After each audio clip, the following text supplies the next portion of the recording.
Pour mieux comprendre comment l'accès au pouvoir peut tourner en tyrannie, je me suis rendu en Afrique, à la rencontre d'un homme qui a passé des années aux côtés d'Amin Dada. Il s'agit de l'ancien ministre de la Santé ougandais, Henry Kiemba. Idi Amin a passé 8 ans au pouvoir. Au cours de ces années de meurtres, de massacres et d'exécutions, combien y a-t-il eu de morts? C'est difficile de faire une estimation précise. 150 000, un demi-million, on ne le saura jamais. Vous savez pourquoi Amin a commis ces actes? Au fil des années, il prenait de plus en plus goût au pouvoir. C'est ça le piège.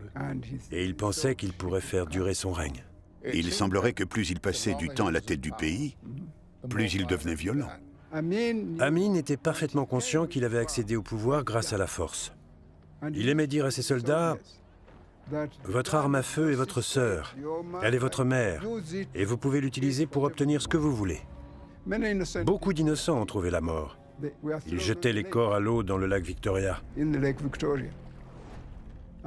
Ces derniers finissaient par se retrouver dans le Nil, où on pouvait régulièrement voir des cadavres dériver à la surface. On a presque l'impression qu'il n'y avait plus aucune loi.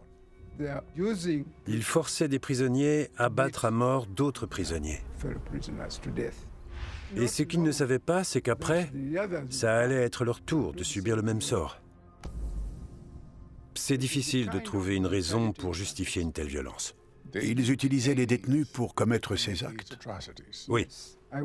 J'ai même fini par apprendre que mon frère avait été tué de cette façon. Quelle a été votre réaction à la mort de votre frère?